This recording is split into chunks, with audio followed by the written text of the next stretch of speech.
Hello students, मैं Sunny Gupta classes में आपका स्वागत करता हूं। आज मैं पाइथन की 5th यूनिट का पहला टॉपिक कवर कराने की कोशिश कर रहा हूं। पाइथन की BTech all branch second year के लिए सब्जेक्ट है AKTU में पाइथन ऑप्शनल वाला, और उसकी मैं 5th यूनिट आपको ऑनलाइन कराने जा रहा हूं गुप्ता जी क्लासेस के थ्रू, जिससे कि आप घर बैठे आप पढ़ते रहें और अपना सिलेबस कवर करते रहें। इसमें मैंने पहला टॉपिक रिकर्जन को कवर कराने की कोशिश करी है। जैसा कि आप यहाँ देख रहे हैं, मैंने लिखवाया है रिकर्जन। अब रिकर्जन क्या होता है ये मैं बताने की कोशिश कर रहा हूँ आपको। रिकर्जन होता क्या है आपने पहले भी पढ़ा होगा। रिकर्जन की फंक्शन कॉल इटसेल्फ, तो उसे रिकर्जन कहते हैं। केवल इतना ही नहीं कह सकते, मैं आपको पढ़कर बता रहा हूँ, मेरे नोट्स प्रोवाइडेड हैं। The process in which function calls itself directly और इनडायरेक्टली इज कॉल्ड रिकर्जन। उस प्रोसेस को जिसमें फंक्शन अपने आप को डायरेक्टली या इनडायरेक्टली कॉल करता है। कोई एक फंक्शन अपने आप को ही कॉल कर रहा है, चाहे वो डायरेक्टली कर रहा है चाहे वो इनडायरेक्टली कर रहा है, उसे हम रिकर्जन कहते हैं। And the corresponding function is called as recursive function. और जो फंक्शन बार बार अपने आप को कॉल कर रहा है उस फंक्शन को हम रिकर्सिव फंक्शन कहते हैं। जैसे कि मैंने लिखवाया, फंक्शन कॉल इटसेल्फ डायरेक्टली और इनडायरेक्टली, तो उस प्रोसेस को हम रिकर्जन कहते हैं। और जो वो फंक्शन अपने आप को बार बार कॉल कर रहा है उसे हम रिकर्सिव फंक्शन कहते हैं। नेक्स्ट लाइन मैंने लिखवाई, we use recursion to solve bigger problem into smaller sub problems. Means recursion में क्या होता है, बड़ी प्रॉब्लम्स को हम छोटे छोटे टुकड़ों में तोड़कर उसका सॉल्यूशन निकालते हैं। We use recursion to solve bigger problem, बड़ी प्रॉब्लम को, इनटू स्मॉलर सब प्रॉब्लम्स, छोटी छोटी प्रॉब्लम्स में तोड़कर उनका सॉल्यूशन करने की कोशिश करते हैं। One thing we have to keep in mind, हमें एक बात का हमेशा ध्यान रखना है माइंड में, that if such sub problem is following some kind of patterns. इसका मतलब ये है कि जब आप एक बड़ी प्रॉब्लम को छोटे छोटे सब प्रॉब्लम्स में तोड़ोगे तो उन सारी छोटी प्रॉब्लम्स का जो पैटर्न्स है वो सेम होना चाहिए। ये आपको हमेशा माइंड में रखना है। ये नहीं है कि आप एक छोटे टुकड़े का कोई दूसरे पैटर्न से तोड़ें और एक को दूसरे से जोड़ें। सबको एक ही पैटर्न से आपको तोड़ना है और सब डिवाइड करना है। One thing we have to keep in mind that if such sub problem is following same kind of patterns, then only we can use the recursive approach. अगर आप केवल एक ही पैटर्न का यूज करेंगे तभी आप रिकर्सिव फंक्शन का use कर सकते हैं, क्योंकि रिकर्सिव फंक्शन में क्या होता है, एक फंक्शन ही अपने आप को उसके अंदर से बार बार उसे कॉल कराता है। और अगर किसी भी छोटी सब प्रॉब्लम्स का पैटर्न अलग हो गया तो वो फंक्शन कॉल इटसेल्फ कराएगा और गलत आउटपुट आ जाएगा, क्योंकि उसका पैटर्न अलग है। इसलिए वो कह रहा है कि हर एक छोटी सब प्रॉब्लम्स का पैटर्न सेम होना चाहिए, जिससे कि वो अपने आप फंक्शन को कॉल करता जा रहा है तो वो उसका आउटपुट सेम ही आए, सेम मतलब आउटपुट सही ही आए, ठीक करेक्ट ही आए हमेशा। अगर उसका पैटर्न अलग होगा तो उस फंक्शन का आउटपुट गलत आ जाएगा। आगे बढ़ता हूं। A recursive function has two different parts. मैंने लिखवाया एक रिकर्सिव फंक्शन के दो अलग अलग पार्ट्स होते हैं। Has two different parts. First is the base case and second is the recursive case. पहला द बेस केस या रिकर्सिव केस। दो केस होते हैं किसी भी रिकर्सिव फंक्शन के, दो केस हो सकते हैं। उसका पहला केस है बेस केस और एक है रिकर्सिव केस। अब ये बेस केस और रिकर्सिव क्या होते हैं ये आपको बता रहा हूं। Base case is used to terminate the task of recurring.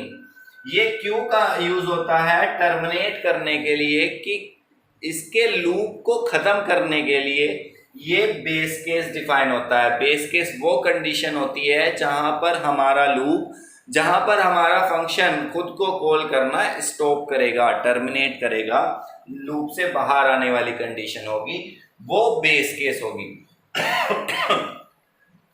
तो base case is use to terminate the task of recurring. Recurring क्या होता है? रिकर, जो बार बार कोई एक प्रोसेस, एक फंक्शन अपने आप को कॉल करता जा रहा है, उसे रिकर्जन कह रहे हैं। तो उस प्रोसेस को रोकने के लिए, टर्मिनेट करने के लिए हम बेस केस को डिफाइन करेंगे। तो रिकर्सिव फंक्शन के पास दो चीजें हैं, base case and recursive case. एक हो गया टर्मिनेट द टास्क, दूसरा लिखा है if base case is not defined then the function call recur infinite number of times. मैंने ये लाइन लिखवाई, if it is not defined, यदि आपने किसी रिकर्सिव फंक्शन के लिए बेस केस नहीं डिफाइन करा तो क्या होगा? The function will call infinite number of times. Function infinite number of times तक चलता रहेगा और टर्मिनेट कहीं भी नहीं होगा, और आपका प्रोग्राम चलता ही रहेगा, आपकी एग्जीक्यूशन स्टॉप ही नहीं होगी कहीं भी। तो ये आपको ध्यान रखना है, जब भी आप रिकर्सिव फंक्शन बनाएंगे उसमें बेस केस मींस ऐसी कंडीशन जरूर डालनी है जहां पर लूप आकर स्टॉप हो, टर्मिनेट हो, वो कंडीशन आपको बेस केस में डिफाइन करनी है। Function it is not defined, यदि वो डिफाइंड नहीं होती, the function will call infinite number of time. Infinite number time तक चलता रहेगा, फंक्शन कॉल होता रहेगा। और दूसरा केस होता है रिकर्सिव केस। ये था बेस केस। दूसरा केस है रिकर्सिव केस। रिकर्सिव केस में क्या है? रिकर्सिव केस सिंप्लीफाइज अ बिगर प्रॉब्लम इनटू सिंपलर सब प्रॉब्लम्स। बड़ी बड़ी प्रॉब्लम्स को छोटे छोटी प्रॉब्लम्स में, टुकड़ों में तोड़ना या सब प्रॉब्लम्स में डिवाइड करना, उसे कहते हैं हम रिकर्सिव केस, जो कि रिकर्जन होता है, रिकर्सिव केस होता है। एक हो गया बेस केस, जो कि कंडीशन है लास्ट वाली, जहां पर टर्मिनेट होगा या स्टॉप होगी हमारी एग्जीक्यूशन, या रिकरिंग की प्रोसेस हमारी एग्जीक्यूट होगी, वो होगा बेस केस। और जो रिकर्सिव केस है, जहां तक अपने आप को कॉल करते जाना है, छोटी छोटी सब प्रॉब्लम में तोड़ने की जो प्रोसेस है, बड़ी प्रॉब्लम को छोटे छोटे सब प्रॉब्लम में तोड़ने की जो प्रोसेस है, उसे हम कहते हैं क्या? Recursive case. ये दो चीजें होती है रिकर्जन में, एक बेस केस, रिकर्सिव केस, ये दोनों मैंने आपको समझाए। इसके बाद मैं इसके एग्जांपल की तरफ चलूं अगर, तो मैंने लिया है फैक्टोरियल। फैक्टोरियल का एग्जांपल लिया है मैंने एक, जैसे कि यहाँ आप देख रहे हैं, factorial of a number is the. Factorial होता क्या है बेसिकली, पहले वो मैं बता रहा हूँ जिसे ना पता हो कि फैक्टोरियल होता क्या है। फैक्टोरियल को आप ऐसे डिफाइन करते हैं, ऐसे, या फिर आप कहीं कहीं ऐसे भी डिफाइन कर सकते हैं। अगर आप कहीं भी ऐसा लिखा हुआ देखें तो इसका मतलब है हमें इसका फैक्टोरियल कैलकुलेट करना है। फैक्टोरियल n और फैक्टोरियल n दोनों सिंबल आप यूज कर सकते हैं। तो फैक्टोरियल होता क्या है ये मैंने यहाँ लिखवाने की कोशिश करी है। Factorial of a number is the product of all the integers from 1 to that number. Means अगर आपको किसी भी नंबर का फैक्टोरियल निकालना है तो फैक्टोरियल इक्वल्स टू क्या होगा, 1 से लेकर उस नंबर तक जितने भी नंबर आते हैं, 1 से लेकर, जो मैंने लिखवाया, फ्रॉम 1 to that नंबर, जिस नंबर का आपको फैक्टोरियल निकालना है, 1 से लेकर उस नंबर तक जितने भी इंटीजर्स आते हैं उन सब का प्रोडक्ट, उन सब की मल्टीप्लाई करेंगे तो आपका फैक्टोरियल n की वैल्यू निकल के आएगी। n की वैल्यू आप किसी का भी निकालना है, मान लो मैंने यहाँ, इसके बाद मैंने एग्जाम्पल भी लेके दिखाया, द फैक्टोरियल ऑफ 6। मान लो हमें 6 का फैक्टोरियल निकालना है, इसका मतलब, कहने का मतलब यह है कि ऐसे भी लिख सकते हैं या फिर इसे ऐसे भी लिख सकते हैं। फैक्टोरियल ऑफ 6 का निकालना है, 1 से लेकर 6 तक के जो भी इंटीजर्स आएंगे उन सब का गुणनफल या उन सब का प्रोडक्ट फैक्टोरियल कहलाता है। जैसे कि आप यहाँ डिफाइन करेंगे 1 गुना 2 गुना 3 मल्टीप्लाई 4 मल्टीप्लाई 5 एंड मल्टीप्लाई 6। तो ये है फैक्टोरियल निकालने का तरीका। जिस नंबर का फैक्टोरियल निकालना है 1 से लेकर उस नंबर तक के सारे इंटीजर्स को आपस में मल्टीप्लाई कर दीजिए तो आपका फैक्टोरियल निकल के आ जाएगा।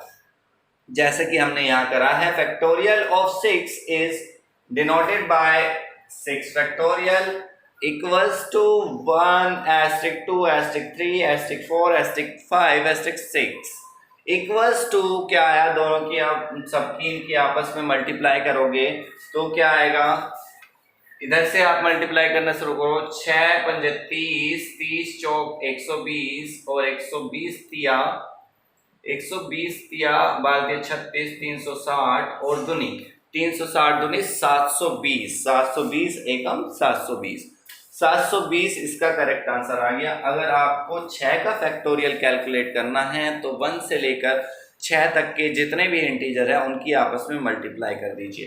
तो यहाँ पर भी रिकर्सन फॉलो हो रहा है। कैसे फॉलो हो रहा है ये हम कोशिश कर रहा हूं मैं। यहाँ फैक्टोरियल जो है रिकर्सन का एक एग्जाम्पल है, मोस्ट इंपोर्टेंट एग्जाम्पल है। मैंने इधर क्या मैं अब मिटा रहा हूँ, ये जो मैंने करवा दिया यहाँ से आपको खत्म करने की कोशिश कर रहा हूँ। मैं समझाने की कोशिश कर रहा हूँ। जो फैक्टोरियल है, फैक्टोरियल ऑफ n, ये क्या कर रहा है, जब आप इसका मतलब फैक्टोरियल ऑफ n, मान लो मैंने फैक्टोरियल ऑफ 6 लिया, एक फंक्शन कॉल हो रहा है फैक्टोरियल ऑफ m, फैक्टोरियल का फंक्शन कॉल हो रहा है। इसमें क्या हुआ, एक नंबर यहाँ आ गया और फैक्टोरियल वापस कॉल हो गया estate factorial of 5 means n-1। अब सबके लिए कॉल होता जा रहा है। इसी के अंदर से फिर हो गया 6 × 5 इंटू फैक्टोरियल ऑफ 5 - 1 मीन्स 4। फिर एक बार और चलेगा 6 × 5 इंटू 4 इंटू फैक्टोरियल,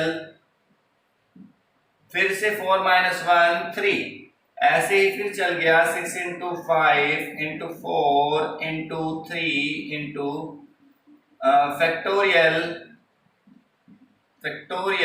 3 - 1 मीन्स 2।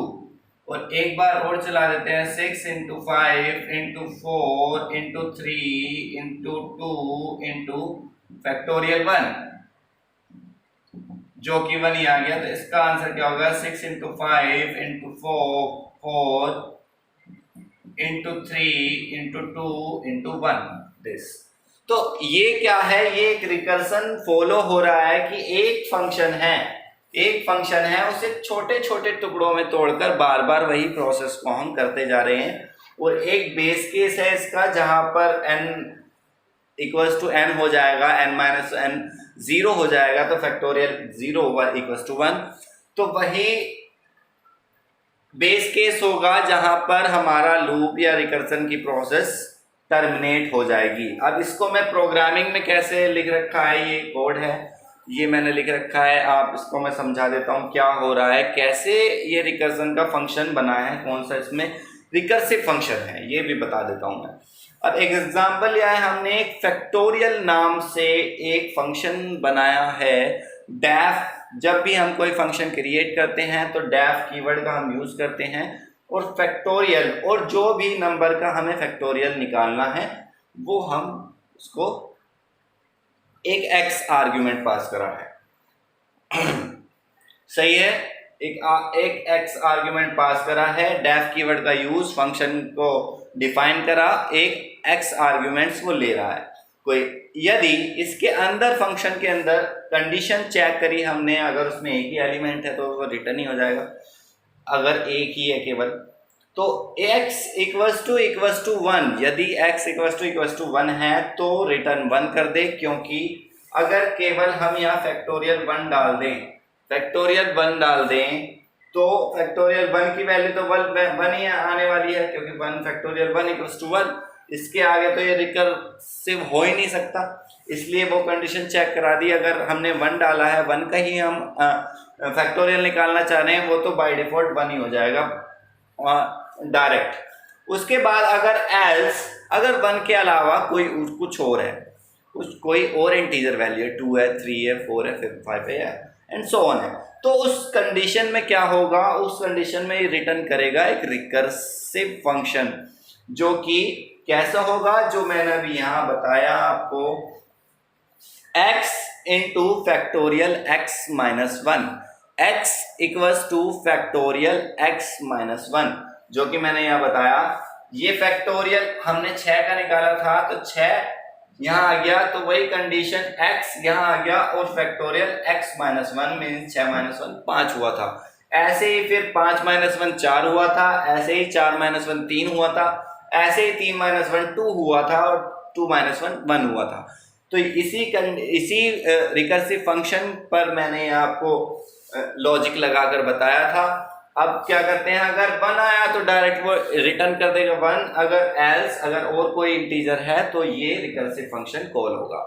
अब हमने यहाँ करा के देखा, नम इक्वल्स टू 3, एक वैल्यू ली है हमने 3 और प्रिंट कराया है फैक्टोरियल नम, नम मतलब 3। अब यहाँ पर हम पास कर रहे हैं 3, मीन्स जब हम फंक्शन प्रिंट के अंदर फंक्शन कॉलिंग हो रही है, प्रिंट के अंदर आप इसे बाहर से भी कॉल करके बाद में प्रिंट करा सकते हैं कि फैक्टोरियल नम को या फैक्टोरियल 3 को आप डायरेक्ट कॉल करा दें।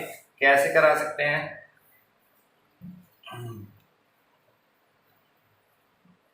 आप लिख सकते हैं फैक्टोरियल 3 और इसे किसी वेरिएबल में स्टोर कर सकते हैं और इसे प्रिंट करा सकते हैं। कैसे भी आप कर सकते हैं, मैंने डायरेक्ट ये भी तो चलेगा, वो भी चलेगा, दोनों ही चलेगा। मैंने अंदर ही उसकी कॉलिंग कराई है फैक्टोरियल नम। नम क्या है, यहाँ पर नम इक्वल्स टू 3 है, तो यहाँ पर इसका मतलब है फैक्टोरियल 3 पास कराया हमने, जो यहाँ पर मैं करके दिखा रहा हूँ फैक्टोरियल 3।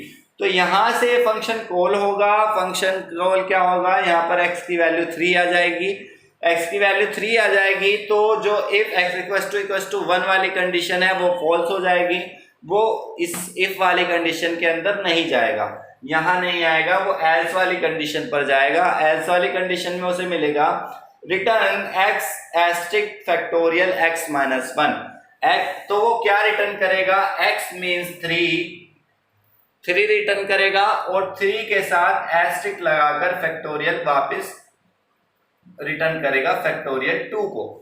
ऐसे ही फिर वो दोबारा चेक होगी कंडीशन x इक्वल्स टू 1 है क्या, नहीं है, वो वापस कॉल हुआ, तो दोबारा वो क्या करेगा, अब की बार वो 3 पहले से ही ले रखा है, अब की बार यहां पर वो 2 ले लेगा और फैक्टोरियल 1 ले लेगा, फैक्टोरियल 1 हो जाएगा x माइनस 1। और ऐसे ही अब वो दोबारा कंडीशन चेक करेगा, अब उसे x की वैल्यू क्या मिल जाएगी, 1 मिल जाएगी, s इक्वल्स टू 1 तो रिटर्न कर देगा वो 1, तो इसका आउटपुट आ जाएगा 3 इंटू 2 इंटू 1। तो जो आउटपुट आएगा वो क्या होगा, 3 दूनी 6 एकम 6, आउटपुट 6 आ जाएगा। ये इसका एग्जाम्पल था जो फैक्टोरियल का फंक्शन है। तो यहाँ पर जो हियर फैक्टोरियल जो फंक्शन है, factorial function is recursive function as it call itself. ये रिकर्सिव फंक्शन है जो अपने आप को खुद कॉल कर रहा है। और इसका बेस केस क्या कह सकते हैं, बेस केस आपका ये है, जो जैसे ही x इक्वल्स टू 1 हुआ वो लूप एकदम खुद टर्मिनेट हो जाएगा। तो ये रिकर्सिव केस, ये base case, recursive and base case जो मैंने स्टार्टिंग में पढ़ाए थे। Thank you. ये था। नेक्स्ट यूनिट में मैं आपको Fibonacci and tower of Hanoi की प्रॉब्लम कराऊंगा कि कैसे रिकर्सन से आप फिबोनाची सीरीज क्रिएट कर सकते हैं या टावर ऑफ हनोई की प्रॉब्लम को आप कैसे सॉल्व कर सकते हैं। ये मैं दोनों आपको नेक्स्ट वीडियो में अपनी डिफाइन करूंगा, एक्सप्लेन करूंगा अच्छे से। Thank you.